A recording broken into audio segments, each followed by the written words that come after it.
Ladies and gentlemen, welcome back to Horror Analysis with me, Drew. How's it going? Today, we're going to continue with History of Horror. We're going to go back another 25 years, the post-Poe era, I suppose. This has been called in my thinking about it for the last week when I've been trying to get this stuff sorted. The post-Poe era. Poe died in 49. We're starting 50 to 74 today.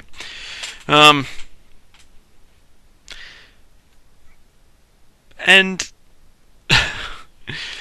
when you have these terms in history like the post-blank era, it sort of hints that there's not a whole heck of a lot going on.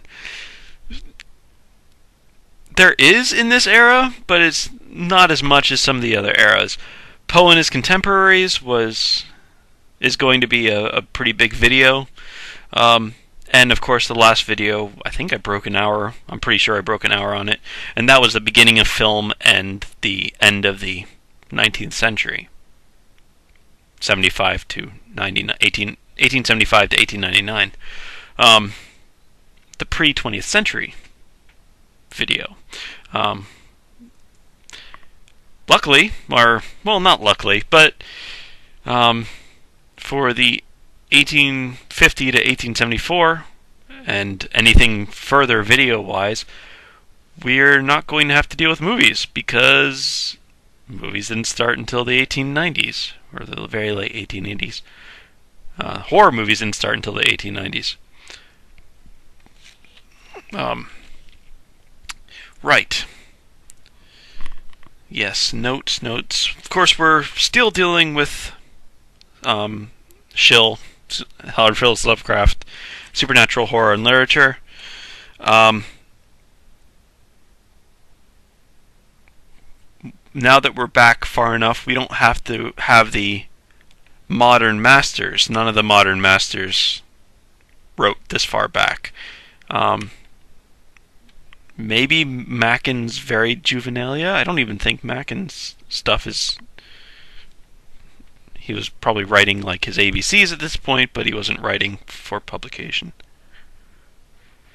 Ooh, that is incredibly hot water. I actually burned myself when I was walking in here with it. Right. Where am I at?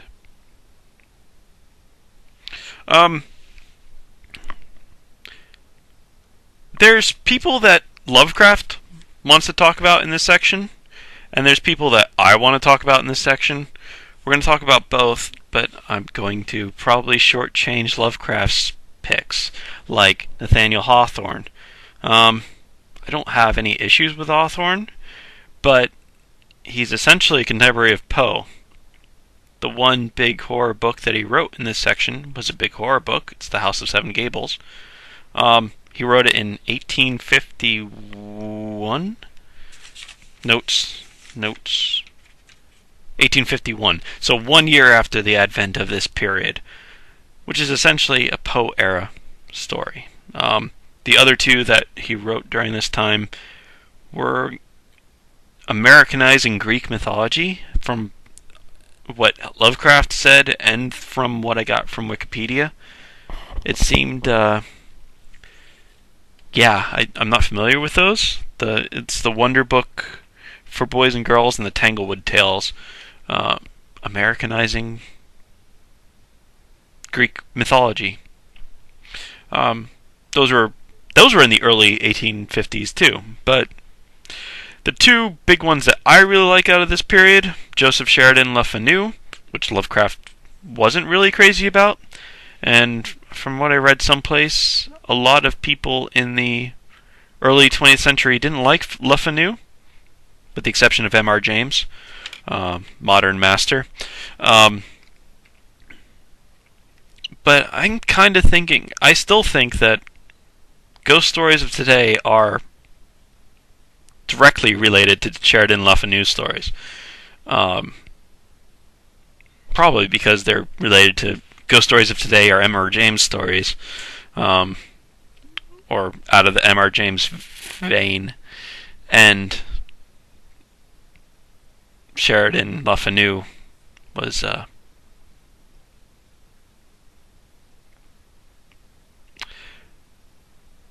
one of the main influences on M.R. James. But if you read a Sheridan Le Fanu book today, you don't think of it as antiquated. It's from the 1870s or 1870s? Yeah, 1870s, but it's not. It doesn't feel like it. It feels like it's today. Maybe Carmilla is a bit different. Green tea. You can get the dates on it, but it hits you the same way. And then the other one is Fitz James O'Brien, which I was doing some more research on. I have a website minimized at the moment that I'm probably going to read bits of, and I should have actually made a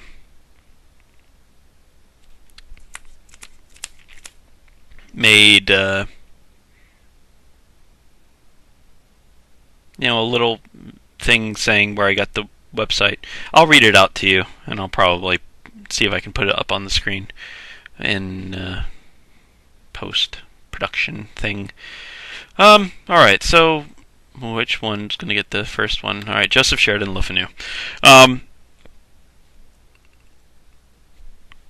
He's actually going to be talked about earlier too, because he did have some stuff that was the same time as Poe. So we're going to talk about him next time. But for like Shalkin the Painter, one of his more famous ghost stories, or scary stories, or whatnot. The first two on this list we've talked about before briefly. Carmilla was one of the first vampire stories to bring in the element of sex. Before that, you had The Vampire by Polidori. That wasn't all that sexy.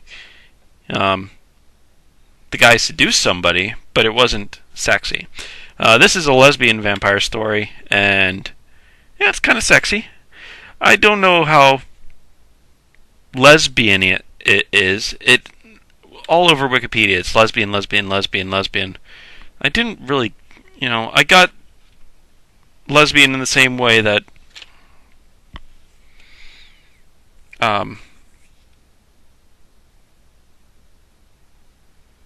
Christabel would be a lesbian story.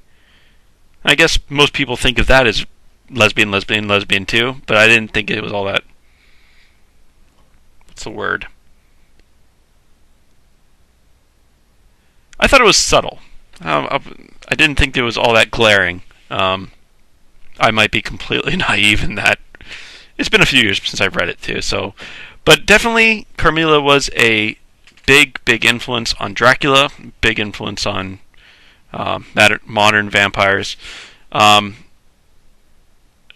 Sheridan Le Fanu was an Irish writer, as was, and Bram Stoker grew up in Ireland, and I'm almost positive he did. Did he? Yeah, he did. And was aware of the book that would be coming out 28 years before Dracula was written, so probably when he was a kid or later. When he was writing Dracula, he probably had Carmilla. I don't have that information set in front of me, but everybody else seems to think, oh yeah, big influence. So I'm going to assume it was too. We talked about green tea as well during our talking, when we talked about the Fantastic.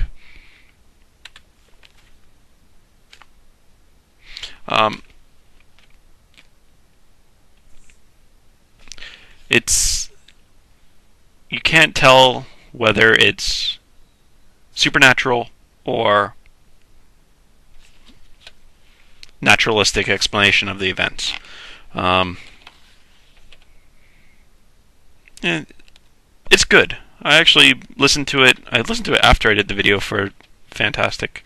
but it was very good. I enjoyed it, and it creeped me out.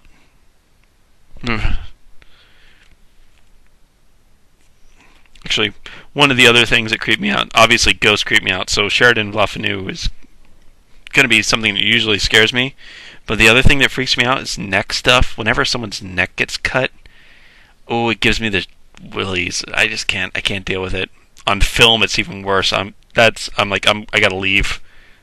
Ugh. And I rub my neck like this for forever, just because I can't stop thinking about it. Ooh, my neck is not cool.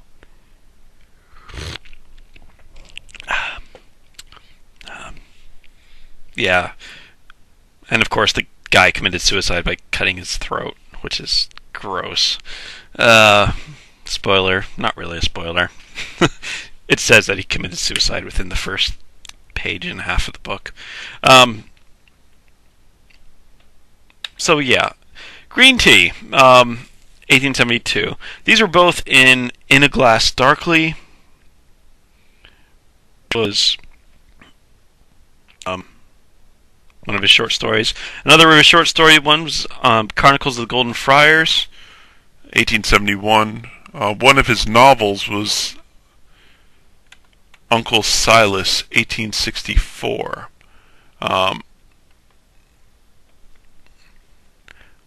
There's a few on here. Oh, I think... Yeah. I'm trying to remember what the ones that I've listened to or read. I read one fairly early on in my horror reading career, and I can't remember what it was, but it really impressed me. I think it might have been Shulkin, in which case we'll talk about it next time. But I can't remember it, of course, because that's my brain. But he was not appreciated in Lovecraft's time. Let me see if I can find it. In Shill, page 43 is part of... Yeah, it's just a part of a list.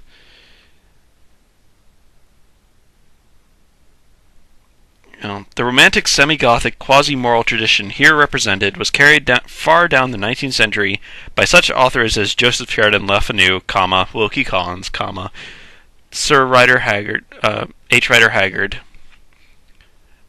Arthur Conan Doyle, H.G. Wells, Robert Louis Stevenson.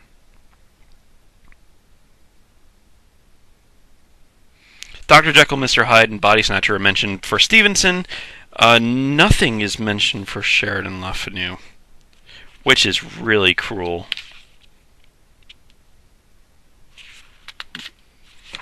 Let me check my index. Maybe I'm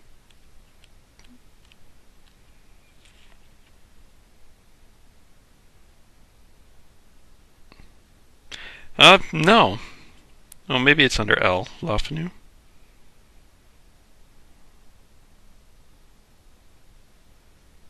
Yeah, that's the only mention of Sheridan Le Fanu. So apparently, during the early 20th century, Le Fanu got no love from anybody. Oh my goodness, that's really hot. It's good though. Alright. The other one I really want to talk about, and I will, Fitz James O'Brien. Let's see, I have that biography thing up here. Let me actually, can I minimize it? Or, yeah, that's what I wanted to do. Fitz James O'Brien was a Irish writer also. God, Irish writers. Maybe I'm just really into Irish writers, not, well, Irish horror writers. I really like Dracula too, so I guess that's Fitz. Any others I should be aware of? Maybe I'll check them out. Yeah, so Fitz James O'Brien started in Ireland.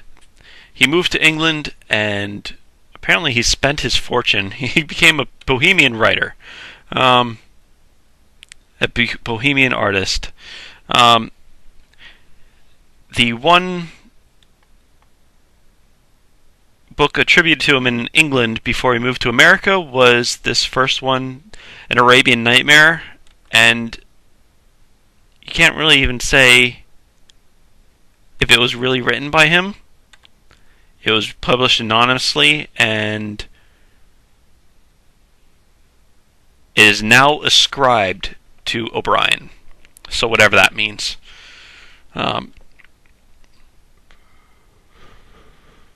That's too hot to drink. Anyway, he came to America and started writing. He went to New York and started writing there.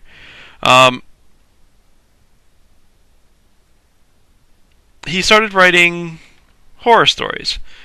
The first one was a ghost story called Pot of Tulips in 1855. A Weird Tale, The Diamond Lens. Oh, let me see if Fitz James O'Brien is talked about on page 66 in Shill, by the way. I'm just going to see what HP has to say about him. He talks about What Was It, which is going to be the next one down the list. Oh, okay. He does talk about the diamond lens, so let's see what HP has to say about the diamond lens. He also created the inimitable diamond lens, in which a young microscopist falls in love with a maiden in an infinitesimal world, which he has discovered in a drop of water. So, the early days of microscopes, a microscopist, a scientist looking through a microscope at a drop of water, sees a woman in there in her little world with everything going on, and falls in love with her. Definitely weird fiction, definitely sci-fi-ish stuff. It kind of reminds me of Horton Hears a Who. But maybe that's just me. I don't think it's just me. I think anybody who's read Horton Hears a Who as a kid will think of that. Let's see. The other ones, let's see. From Hand to Mouth. That was on here. Oh no, did I? Did I skip one? I probably did. From Hand to Mouth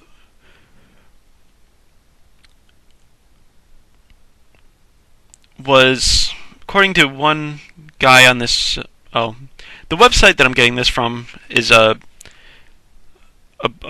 biography site for Fitz James O'Brien. It's Alan, AlanGullette.com. Alan Gullette. /lit/FOB for Fitz James O'Brien. /FOBbio.htm. I'll try to put that on the screen. Alan Gullette.com /lit/FOB/FOBBIO/htm. The Hand to Mouth was a serialized from March 27th to May 15th, 1858. Sam Moskowitz in 1971 called it the single most striking example of surrealist fiction to predate Alice in Wonderland. So, the best thing for surrealist fiction before Alice in Wonderland was Hand to Mouth.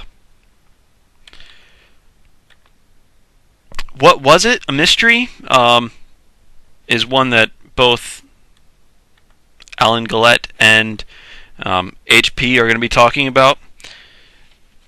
It's the first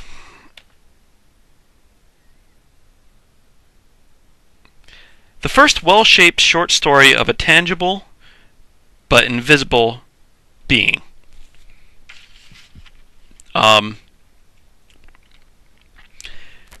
The Horla is also like this, where the guy is tortured by something that no one can see. Ambrose Bierce, The Damned Thing, also like this. It's not sure whether de Maupassant in the Horla knew about what was it, but Ambrose Bierce did. I think they were acquainted in some way.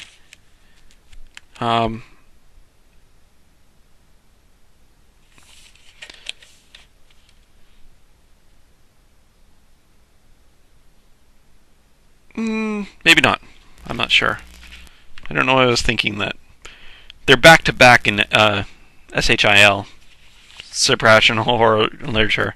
So Fitz James O'Brien is right here, and Ambrose Bierce is right there. They're like, boom, right back to back.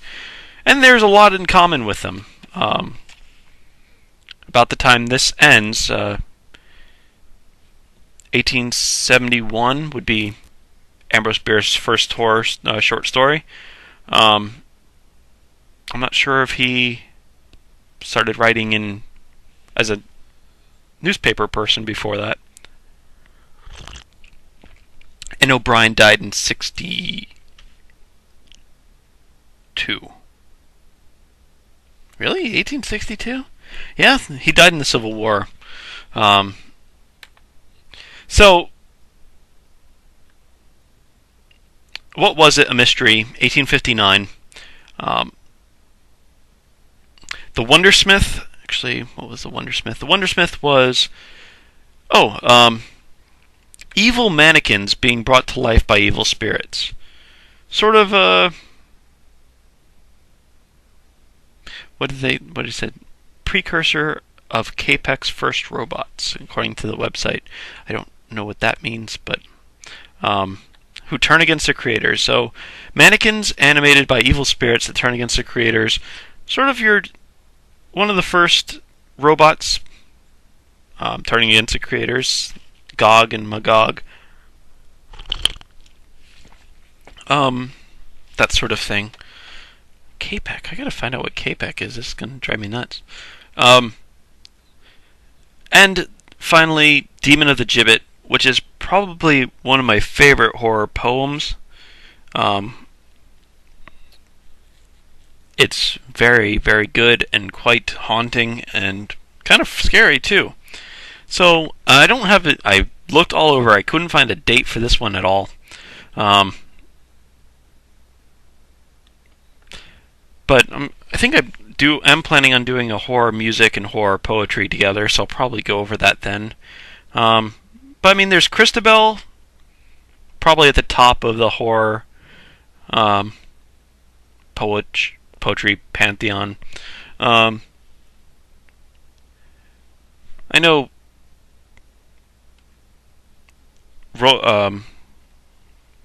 Lovecraft likes Childe Roland from Browning.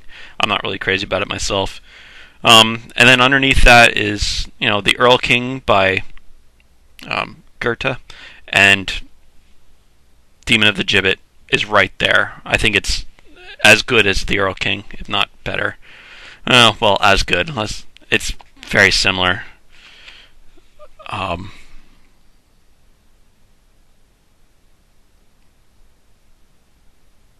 Where's Goethe, actually? Goethe is... I don't have Goethe on here. He's quite a bit earlier. And Coleridge as well.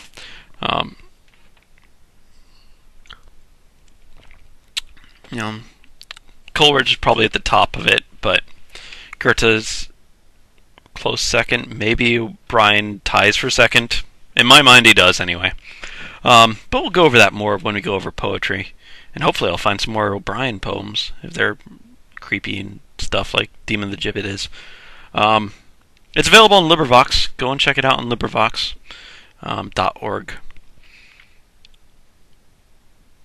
Yeah, so... Oh yeah, the other ones. Now I have the list of things that Lovecraft also mentions. And I think I'm skipping one on here, but I didn't give page numbers. Page numbers for this was 66. For Sheridan Le Fanu was 43, but he doesn't talk about Sheridan Le Fanu at all. And then we're going on to the other ones. Of course, the big one that Lovecraft wants to talk about is House of Seven Gables. And it makes sense. I haven't read House of Seven Gables, A, because it's a ghost story, and I try to avoid ghost stories because they freak me out far too much. Haunted house stories, bad place stories. But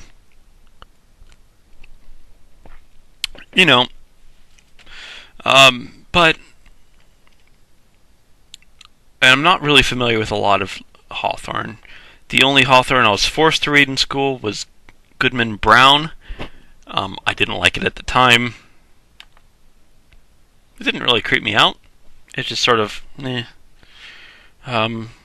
don't think I even had to. I was forced to read Scarlet Letter.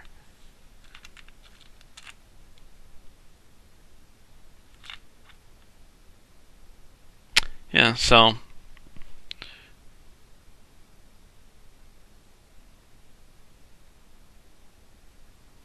maybe we just watched the movie. Maybe I was supposed to read Scarlet Letter and I just didn't. Like a typical high school student. And we watched the movie. I don't even think I ever watched the movie. Maybe we weren't forced to watch it at all or read it at all. So yeah, I didn't read this one. It's on my list, of course, but so is everything else. Wonder Book for Boys and Girls and Tanglewood Tales are the. What did Lovecraft say about them?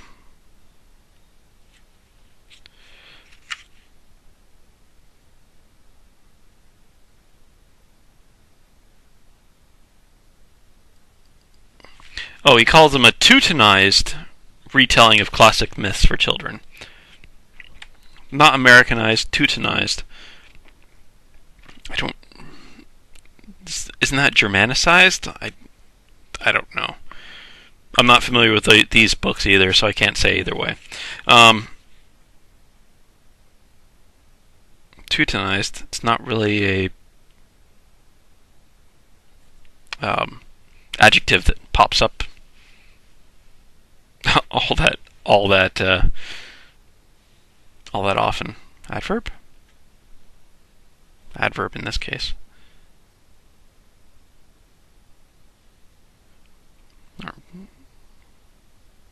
I'm so confused. I'm so tired. That's fine. He also talks about Dr. Grimshaw's Secret, which was posthumously published. He talks about a few things, but then he goes into talking about the big one.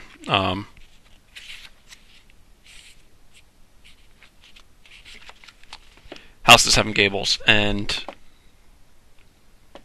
yeah. So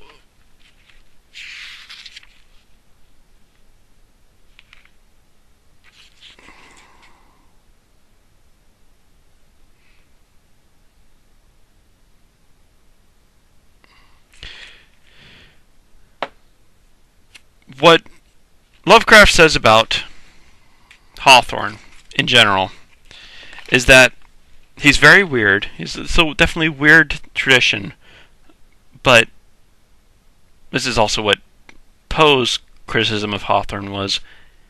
He brings the moral side into it. He can't help but bring the moral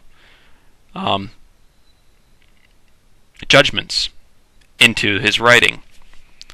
And when you're making moral judgment and you're trying to scare people at the same time, the moral judgment will take away from the scaring people. Poe's criticism, Lovecraft's criticism. But Lovecraft quite likes it. He just can get past it. Poe couldn't. So, moving on from Nathaniel Hawthorne. Sabine Baring Gould. I'm familiar with Book of Werewolves. I thought I had read it, but I don't know if I really have. Um, because 1865 doesn't seem right. Because I think they were talking about, or maybe it's part Baring Gould and part somebody else. Because I could have swore that people were talking about. Book of Werewolves was supposedly a nonfiction account, and they were talking about werebears at one point in it. I'm trying to remember. They're talking about werebears at one point in it, and they talked about Lenin being a werebear. Like, he turned into a bear when he was very drunk on vodka. And of course, Lenin wouldn't really be gaining prominence until 1916. So that doesn't really make a whole lot of sense. Maybe it was just that was a footnote in the book by a modern person. It was weird. I didn't really care for it either. Book of Ghosts was 1853. One that Lovecraft was talking about, the curious myths of the Middle Ages. He talks about this very early on. He talks about it during his pre-Gothic, the dawn of the horror tale. He talks about the myths, of course, in the Curious Myths of the Middle Ages. I don't know why I didn't capitalize ages there. Which is a 2-volume book of myths from that Sabine Gould collected. He was a collector. He brought things together and sort of the same ways that the Brothers Grimm did. They collected and published. Ooh, where did the Grimm brothers fall into these things? Do they have them in here? Am I that far behind? We got to be coming up to the Grimm time. Nope, it's not in here. I might find it. Not that it's horror, but it borders on certainly weird fiction and stuff going on at the time, so I do want to know if that was this era or earlier. Robert Browning, as I said, Childe Roland to the Dark Tower came. Oh shoot, I should give page numbers. Robert Browning was page 85. Nathaniel Hawthorne is page 61 through 66. Lovecraft talks about him quite a bit. Sabine Baring Gould, page 19. He's in the first chapter. Robert Browning wrote the poem Childe Roland to the Dark Tower Came. It's weird, but it's not something I necessarily think is scary. Théophile Gautier, probably mangling that name, apologize. He's definitely a contemporary of Poe. But he wrote, later on, he wrote The Avatar in 1856. One I did mention last time, Chartrain and Erckman. They wrote The Man-Wolf in 1859. It was translated to English in 1876, so I mentioned it last time. But 1859 is when they wrote it in French, I would think, from their names. Well, Erckman might be German. But I didn't get it on this list today. So, scooting down a bit, Wilkie Collins, which we mentioned, was on page 43, along with Sheridan Le Fanu.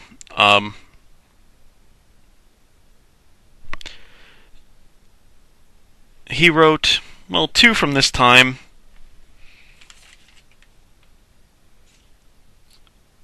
Um, oh, I forgot Dickens too. Goodness gracious, I'm falling down on the job. Um, yeah, I just saw that on my list. That's way off. So Wilkie Collins, The Woman in White, 1860, and Moonstone, 1868.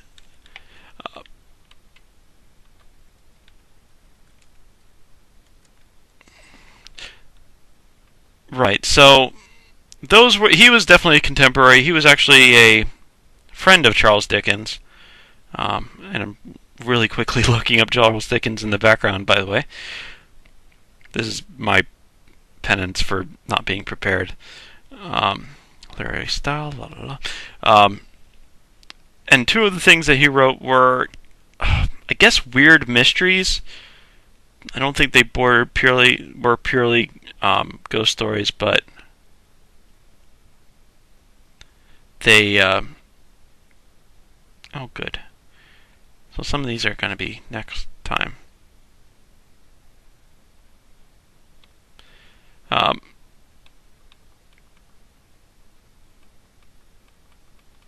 Sorry.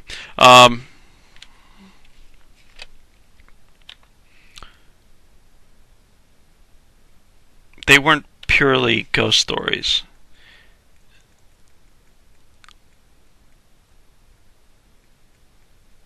$18.59. Okay.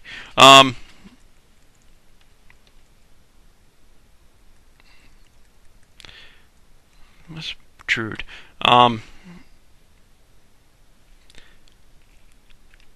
Oh goodness. So coming back to that, Oliver Wendell Holmes, Senior. When he was around, there was only Senior. They didn't. I guess Junior wasn't really on the scene as much as in 1927 as his dad. His dad? Yeah, it's got to be his dad. Most people think Junior now, but Senior was an author.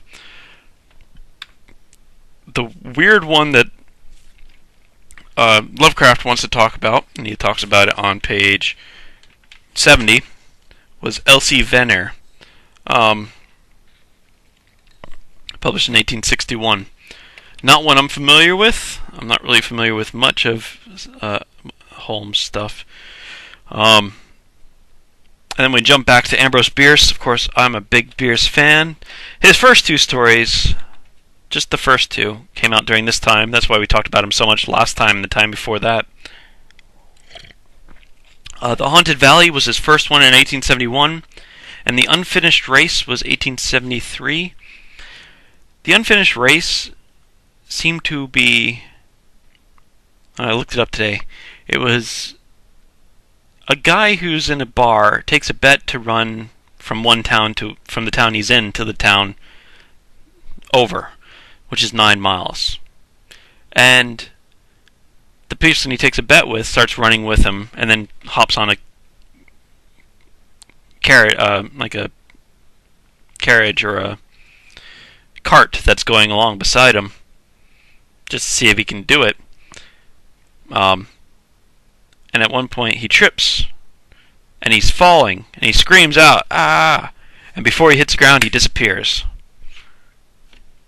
and is never seen again. And apparently this really happened. This really happened. Or it's supposed to be really happening. And of course the people who made the bet with him or were on the cart were suspected of killing him.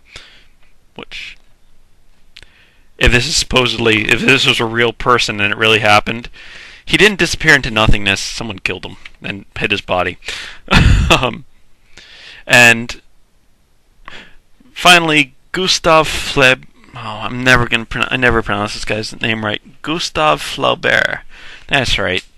Close enough, anyway. Temptation of St. Anthony was 1874. That's the only real weird one that Lovecraft wanted to talk about.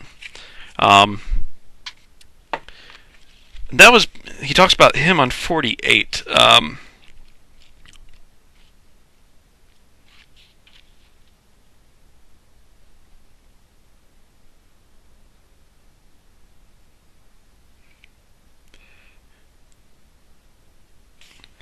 He called it an orgy of poetic fantasy.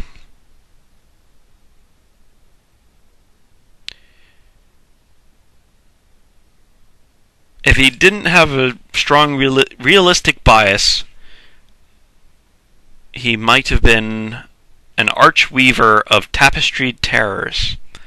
That's a pretty good recommendation for you. I might have to check out Temptation of St. Anthony myself.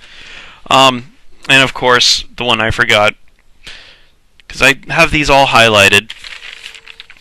Green was today, yellow was yesterday, or last video, and of course orange and blue were earlier on.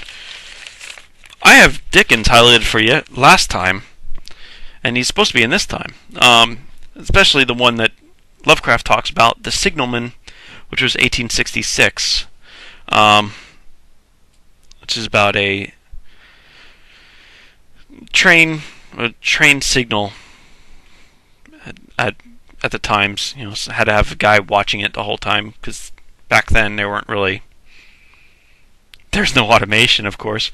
Train signalman imagines that he sees a guy out in the tracks, and he's freaking out, and he thinks it's a ghost and whatnot. And he tells this to his buddy, and his buddy can't see anything. The next day, his buddy comes back, and the guy's dead. He's hit by a train while looking for somebody on the tracks. Yeah. So, kind of, sort of frightening story. Spoilers, my apologies. And it should have been, at least on this one, that's 1866. Should have been between Oliver Wendell Holmes and Ambrose Bierce. Yeah. So next time, jumping back, well, I guess, what else do we have for? Christmas Carol was 1843, so even though it's ghosty, it's back to the next one. Edwin Drood, that's the last one. That's one that was often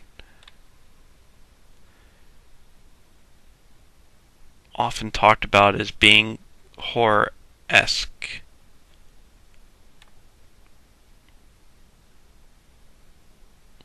Oh, well, I'm not really familiar with Edwin Drood, but the little bits I'm just looking at right here are kind of creepy. I know that Simmons, Daniel Simmons, made a novel called Drood. I think it was actually narrated. The narrator was actually Wilkie Collins. I didn't read it, but I did. My friends were talking about it and recommending it. I don't want to give too much away, just in case I could be completely misremembering what my friend said, or I could be spoiling it for somebody. So I'm gonna pass. But the characters had Charles Dickens was a character, and Wilkie Collins was the narrator in the book Drood by Simmons. And supposedly takes place during the time that he was writing Drood. Charles Dickens was writing Drood.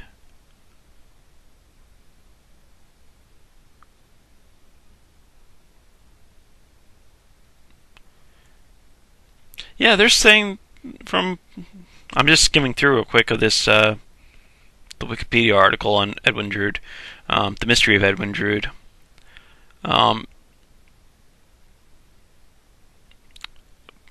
Apparently, it's kind of dark, for what it's worth. Yeah, so next time we're going to jump back to Poe era. Poe's heyday, anyway. I don't think Poe goes back to 25 with his writing, anyway. We'll get to that next time. And then Poe's contemporaries we're also going to work on. Yeah. And then after that, goodness, what is after that? Pre-Poe, and then,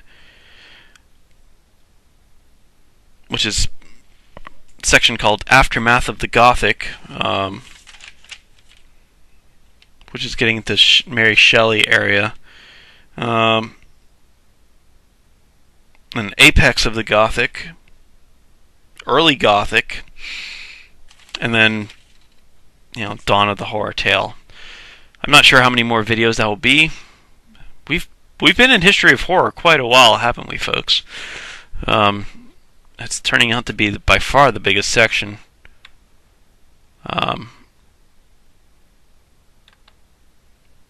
Yeah. But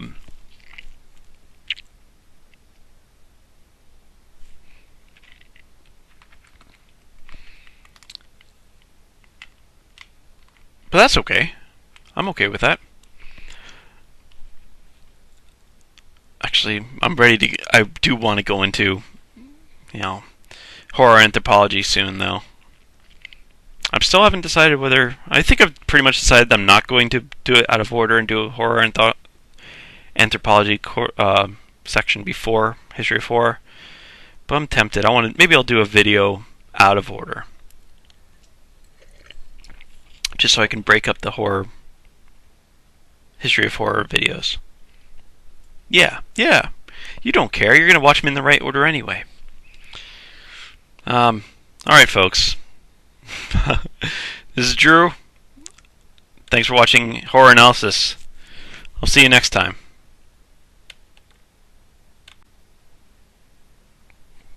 Now that we're back far enough, we don't have to have the modern masters. None of the modern masters wrote this far back.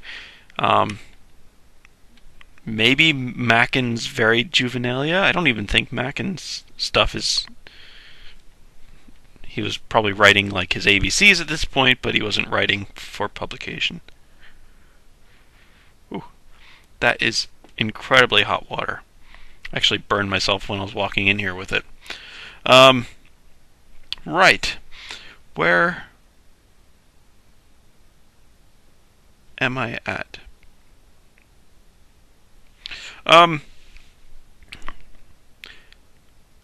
There's people that Lovecraft wants to talk about in this section, and there's people that I want to talk about in this section.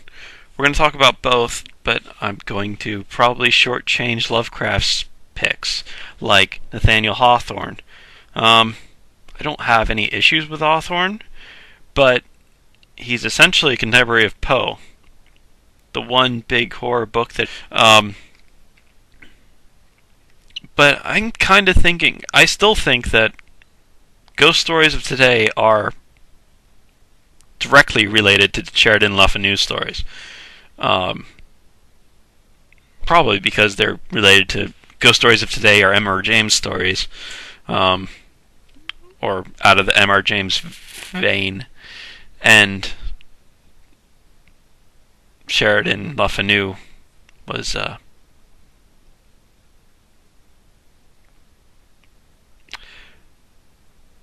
one of the main influences on M.R. James. But if you read a Sheridan Le Fanu book today, you don't think of it as antiquated. It's from the 1870s or 1870s?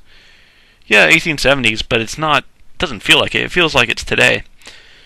Maybe Carmila's a bit different, Green tea. You can get the dates on it, but it hits you the same way. And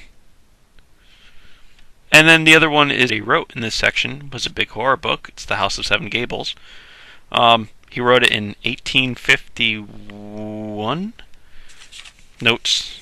1851. So 1 year after the advent of this period, which is essentially a Poe era story. The other two that he wrote during this time were Americanizing Greek mythology, from what Lovecraft said and from what I got from Wikipedia. It seemed, I'm not familiar with those. It's the Wonder Book for Boys and Girls and the Tanglewood Tales. Americanizing Greek mythology. Those were in the early 1850s too, but the two big ones that I really like out of this period, Joseph Sheridan Le Fanu, which Lovecraft wasn't really crazy about. And from what I read someplace, a lot of people in the early 20th century didn't like Le Fanu, with the exception of M.R. James, modern master.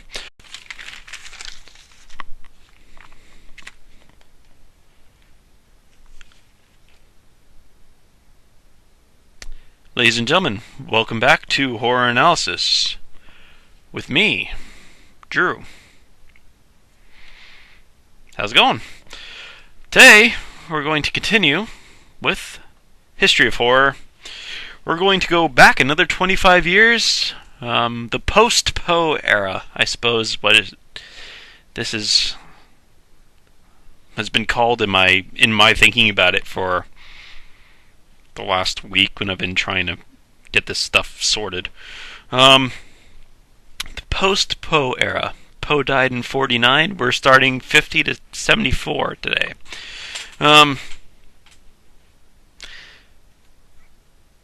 And when you have these terms in history like the post-blank era, it sort of hints that there's not a whole heck of a lot going on. There is in this era, but it's not as much as some of the other eras. Poe and his contemporaries is going to be a pretty big video. And of course the last video, I think I broke an hour. I'm pretty sure I broke an hour on it. And that was the beginning of film and the end of the 19th century. 1875 to 1899. The pre-20th century video. Luckily, or, well, not luckily, but for the 1850 to 1874, and anything further video-wise, we're not going to have to deal with movies, because movies didn't start until the 1890s, or the very late 1880s. Horror movies didn't start until the 1890s. Right. Yes, notes. Of course, we're still dealing with Howard Phillips Lovecraft, supernatural horror and literature.